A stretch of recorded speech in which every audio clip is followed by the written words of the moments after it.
Εδώ στην Ακρόπολη παραδεχτήκαν ότι τελικά το τελεφερίκ δεν ήταν τις προτεραιότητες που μπορούν να φτιάξουν. Έλα μόλις μαλακίες τώρα. Χθες ανέβασε η Μερτώ μια φωτογραφία με 42 αμαξίδια που This ήταν is οργανωμένο really beautiful, this journey. Και το αναβατόριο δεν λειτουργούσε για να ανεβάσει τους ανθρώπους επάνω. Up into the mountains. Τι κάνουμε μπορεί να μην ξέρετε. Very different to other parts of Greece that we've seen. Very, very green, beautifully green.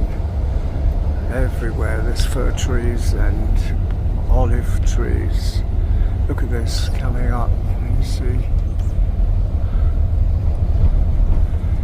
So now we are about to enter the modern village of Olympia. As in Katakolon, it is the same thing. The main street, two streets again, right and left, all of them with coffee bars, restaurants. The same thing, free connection for the internet. You just have to sit and order something. You can buy anything you want. You can negotiate, of course, if you want. You can pay cash or card, accepted both. And what I wanted to tell you, again, there is a pharmacy store here, but I'm not sure if it is open because it is Saturday. This is the main street. It is a small village. Do not worry, you won't get lost. What I want you to remember is that we are in number 12 and we are going to wait for you again to the same spot, which means it is the parking lot of the archaeological site. So if you lose your way, you just ask the parking lot of the archaeological site. Do not mix up with the archaeological museum parking lot. Okay. When you're going down, if you go down 5 minutes walking, I will show you where to buy the ticket for the archaeological site and the museum. To your right hand there are restrooms, okay, if you need. There are restrooms, of course, outside of the museum, okay, and of course in every bar here. If you need water, you will find water or coffee or something, a refreshment, nearby the site and the museum. There is a coffee bar which operates to the museum, okay. So if you need some water before going down there, you have to buy here to your right hand. There is a mini market, okay, if you want to buy water before going down there, okay. It is accessible, okay. It is ground, but it's not hard to walk, okay. They do not allow professional photographs, you know, professional equipment, I mean, okay. So here is the parking lot, as I told you before. Over there where you see the people walking, it's 5 minutes walking up to the ticket booth buying your ticket, which I remind you again, it is combined for the archaeological site. No, it's beautiful here. So green, and the water down there, the sound of the birds.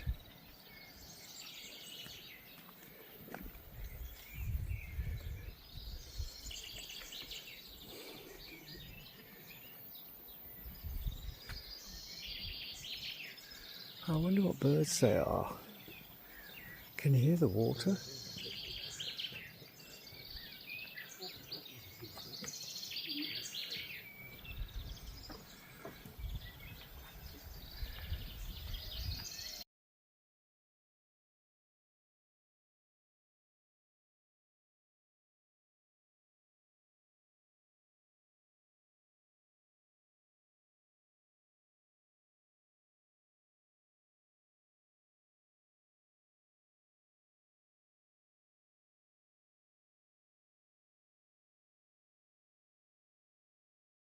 It wasn't recording. Yeah, so there's a nice freestanding group of columns over there. Various other temples. There's an Ionic column over, a Doric column over there. There's Doric, Ionic. These three columns are Ionic. They've got the scrolls at the top. Corinthian columns have a later, and they have the acanthus leaves. So there was one over there that you could see, but I can't find it now. Got loads of people just coming walking up here. These round temples that you find in classical archaeology were honouring the dead, and this one in particular is to do with that. Also, there was a general called Pelop, after the Peloponnese Islands. Pelop was this very notable general, and of all these temples which honoured the gods, he only was honoured here with a statue. So he was pretty presumptive, wasn't he, to think that he would be honoured here with all the gods, with Zeus and Hera and whichever. So onwards and upwards. Remember from his video that this was the gymnasium. This is where, prior to the games probably, the athletes would come and wrestle and run, throw stuff, do all that sort of thing. And you can see the columns would have supported a wonderful arcaded building with the central open area. You can see them now, ranked along opposite each other. Something's making me cough. I think it might be pollen in the air. So can you see through the trees? There's some excavation going on behind those, behind that fence, those green fencing. So it's still ongoing. Down there, can you see those ranks of little mounds of stone? Well, they were the hypocaust for a Roman baths, for underfloor heating for a Roman baths. You can see them down there in the distance. So that was quite an extensive building, built later.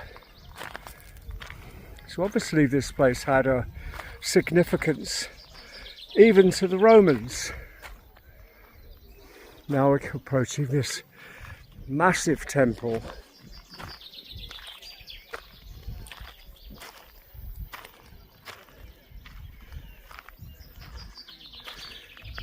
Fascinating. Oh, for a time machine. Oh, for a time machine. Just to be able to zoom back and see through the eyes of a Hellenistic person visiting here for the first time. Now look at this column. This is the size of the columns, more than likely, of the Parthenon. It's absolutely huge. So I would imagine this is the temple to Zeus. Now the temple to Zeus was one of the 7th wonders of the world, and it contained a huge statue of Zeus made of gold and ivory, and it was a place of pilgrimage. And you can see the steps that are leading up to the portico, and you can see the massive Doric columns and how huge it would have been. And inside, just imagine walking through into the interior and seeing this glorious statue glittering with gold and shining with ivory of Zeus. Extraordinary, isn't it?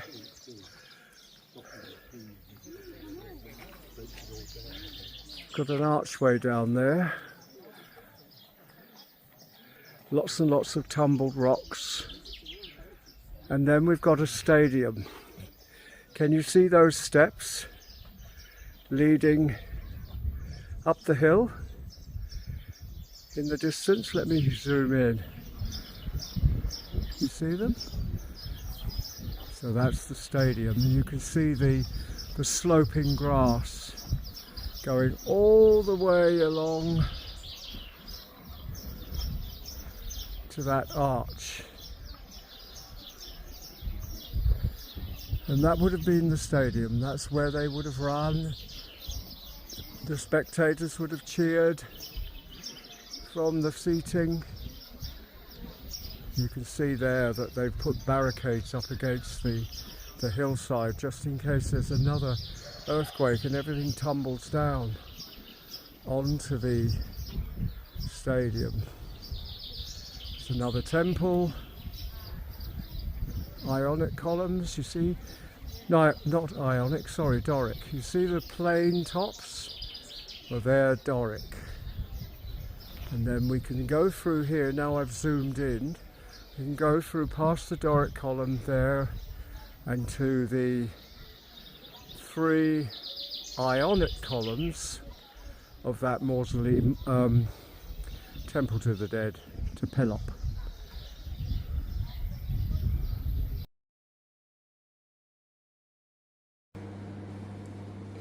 These little figurines found in the ash.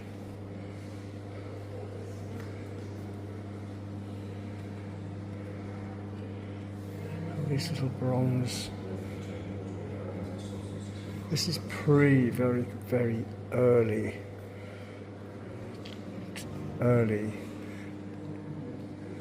things that were discovered. Pre-Hellenistic.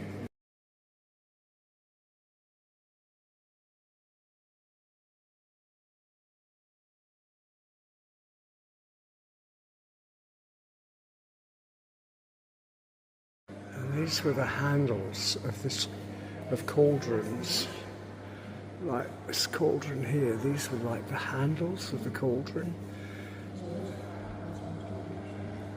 The cauldrons were used obviously to burn incense and at times of sacrifice. See, these are very early. Fascinating, isn't it? Look, there's almost a Syrian sort of. Oh, what's she holding? What's she holding in their hands? In her hand. Extraordinary. Look, they were.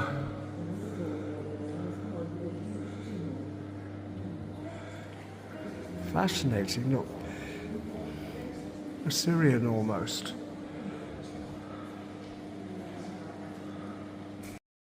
This was a hammered illustration of a cockerel which went on through a shield.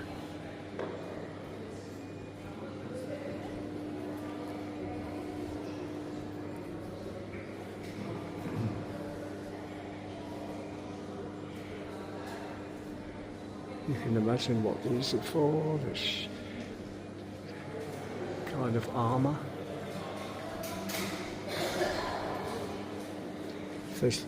The armour for their shins, shoulders. There's one for a shoulder up there. Extraordinary. And then we turn and we see these wonderful helmets.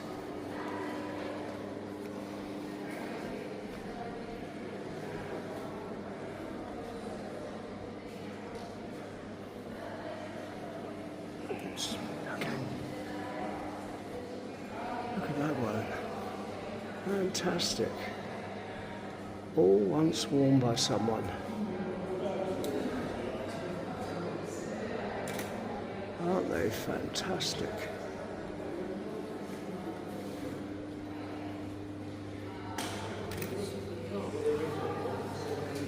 These date from the end of the 8th century BC.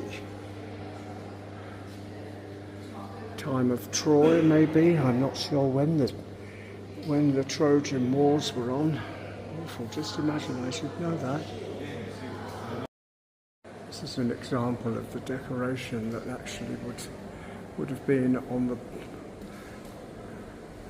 the cornices, maybe. on terracotta. That's original.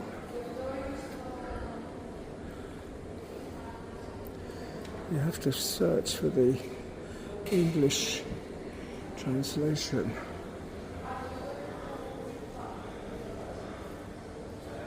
Wonderful. Zeus and Ganymede. Zeus running off with his beautiful boy, Ganymede, his cupbearer.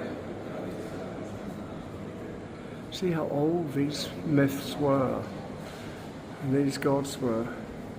That's beautifully crafted looking terracotta. Look at Ganymede's face. And Zeus looking pleased as punch with his prize. Would have mounted the top of the temple, look. Top of this particular temple. Look at what's over there. I'll get to that in a minute. Got this beautiful statue here. I'll go in close.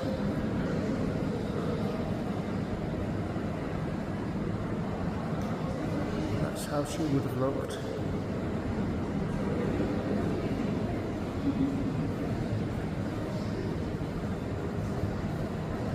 Unbelievable. That's so beautiful. Even though it's minus its head or its face.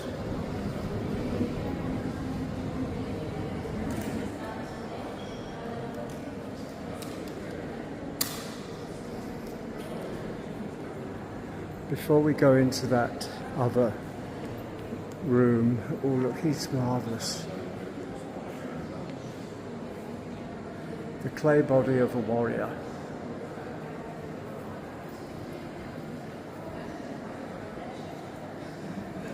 Wonderful. Oh, I wonder if Michelangelo ever got to see this sort of kind of thing. Oh, look at these two lions attacking an antelope.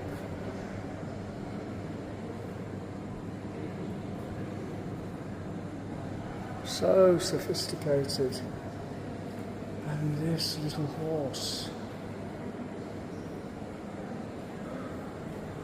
Oh my word, isn't that beautiful?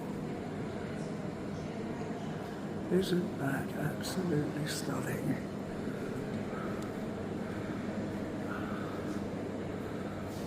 Would it have been a group? What does it say? Solid cast. Comes from a small votive chariot, an outstanding work from an archive workshop, early 5th century. Oh, isn't that lovely?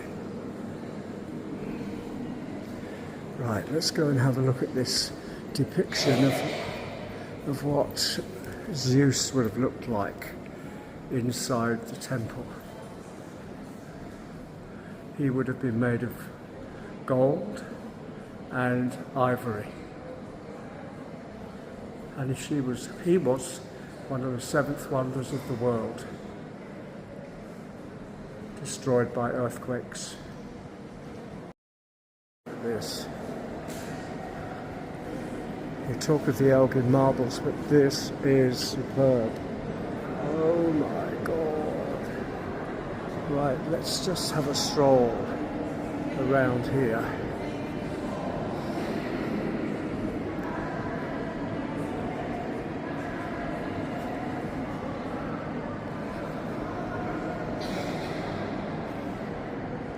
And then we get to this. Now these would have been up in the architrave and the pediment of a huge temple. I don't know which temple it is at the moment. I haven't worked myself along. But look at the figures, look at the faces. The Greeks were fabulous at sculpture, but you very rarely see figurative painting, or you don't see figurative painting at all. But they honoured the human form But it's funny with the pottery, where you see figures depicted, there's no sense of a reality. Look, there was a horse there. You see the horse?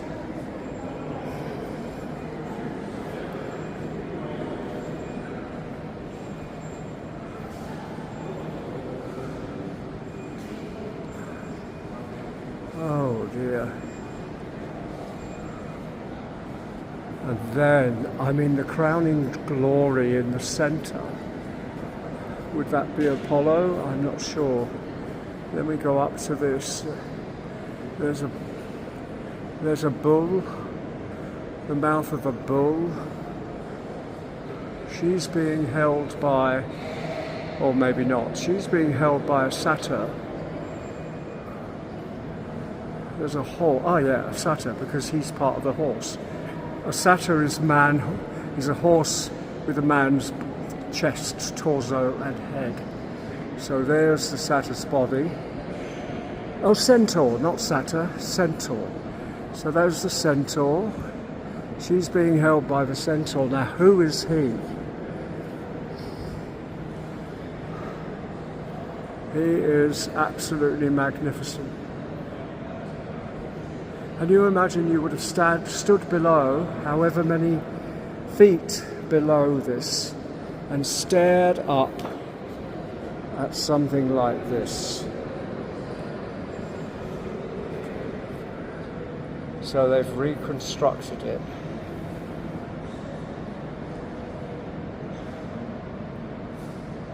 There's two centaurs.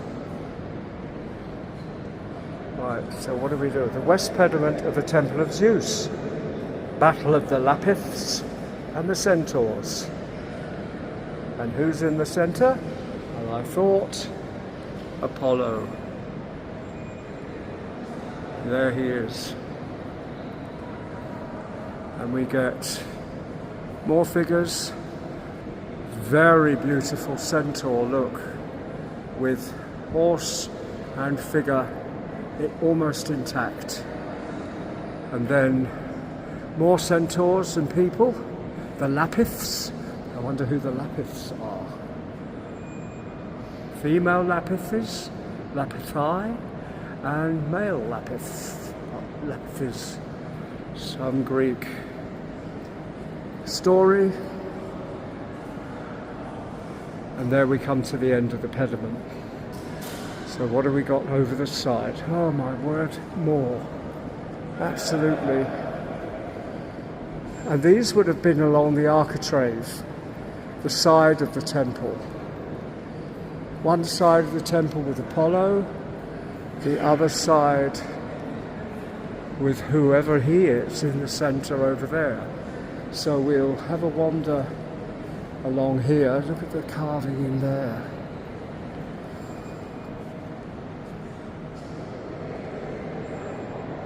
Fabulous. And working our way along this pediment. So this is basically the Temple of Zeus. The two ends of the Temple of Zeus. The two pediments. And then we've got a horse without a human head.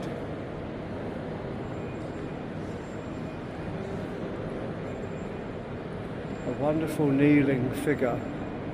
Look at the quality of the modelling. A large warrior or god, and then in the centre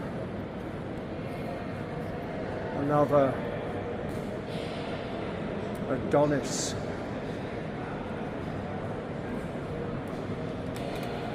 There's a chariot further along. There's three horses in a row.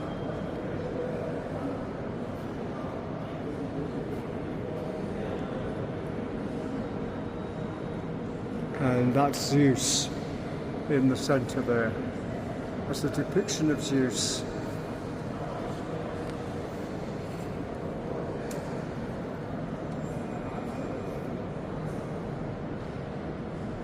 There's the chariot.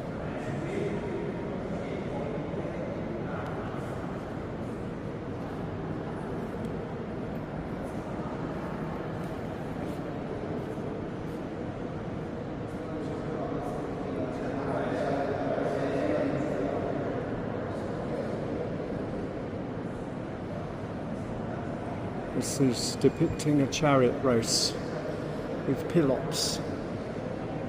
I wonder where Pelops is.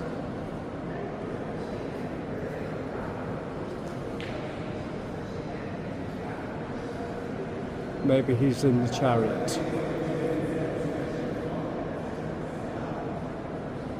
Fabulous. There's a philosopher. Look at the horse's head. Beautiful. The marble is very pure. I wonder where the marble came from. Questions, questions, questions. And then we have, again, along the side of the temple, we've got these fantastic depictions happening. So you're looking at the Temple of Zeus, what was unearthed when the excavations began. Now we have some depictions of, let's have a look, notables.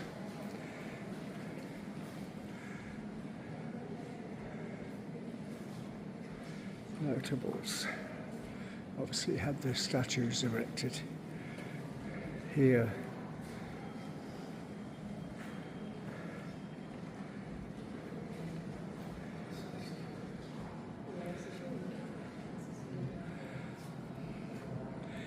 Tiberius Claudius.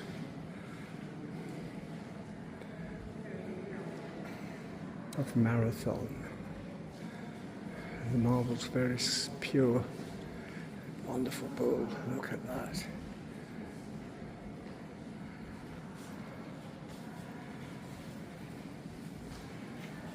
Isn't that glorious?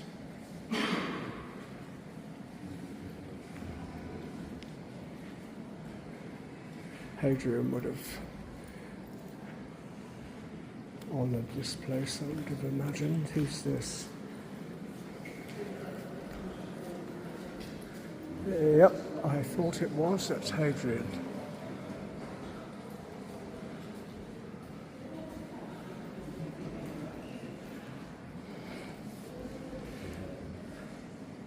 Of course Hadrian would have been here because he absolutely adored anything that was Greek. He was a very cultured man, Hadrian. Very, very cultured. Of course. Because he was gay. Of course he was cultured. Now there's an example of a Corinthian column. You see the acanthus leaves. That basically typifies Corinthian capitals.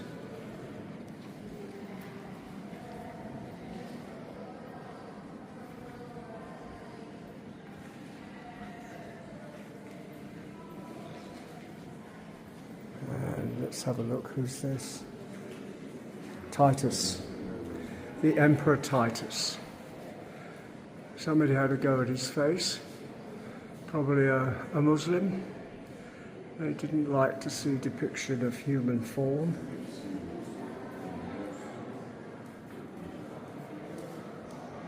She's beautiful. Agrippina. Maybe the wife of Agrippa. Oh, look at her, she is fabulous.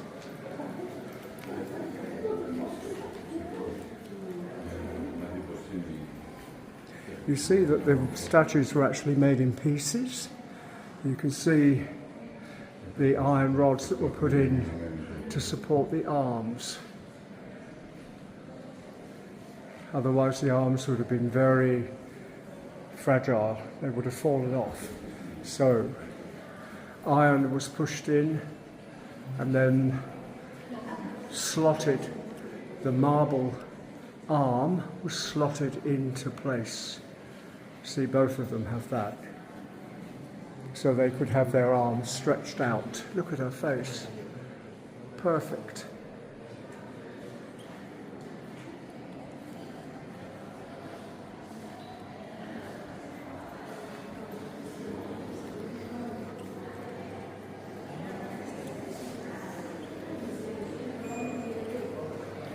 And this is a great model of the complex that we went through earlier, the reconstruction.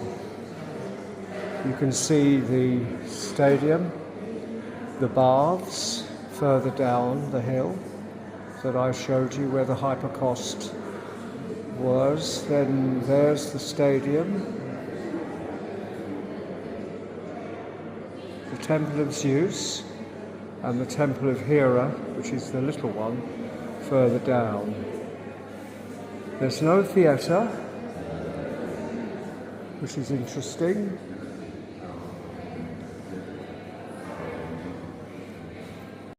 Thank you.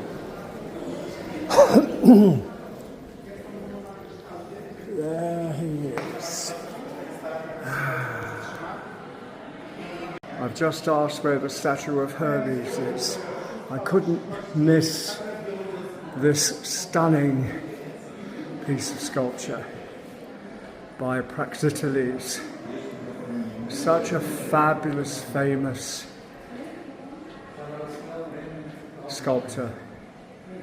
This was found during excavation of the Temple of Hera, the messenger of the gods, charged by Zeus to take the infant Dionysus to the nymphs who were to nurse him, rests on the way, having thrown his cloak over a tree trunk.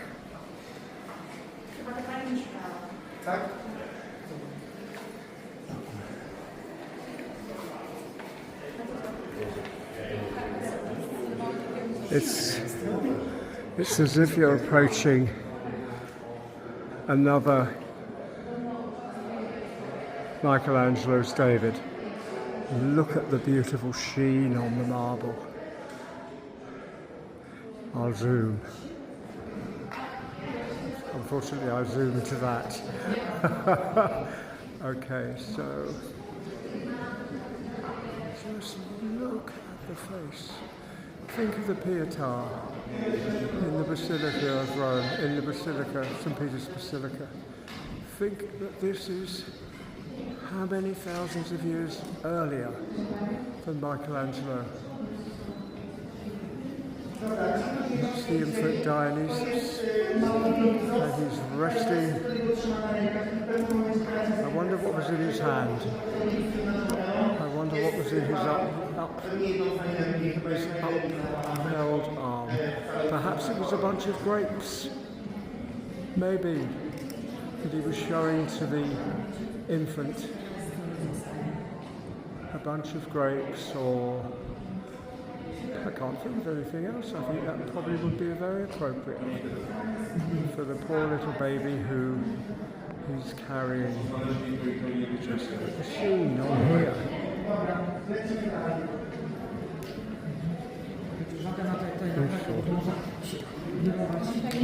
The sandals. That's exactly what I wanted to come all this way to see, not his blue hat. Anyway, there he is. I'm just going to leave the museum with this portrait of Hadrian. He was the first emperor of Rome to wear a beard, and ever after that, emperors wore beards. Interesting, yeah? Obviously that was meaning something. There's Romulus and Remus, symbol of Rome. Maybe those faces there are Antinous. Could be. He'd obviously fallen in some earthquake, minus his lower legs and his feet. Well, that's about it. I've seen the museum, one I've wanted to see for many, many years, and it was absolutely fabulous. I make my way back to the bus.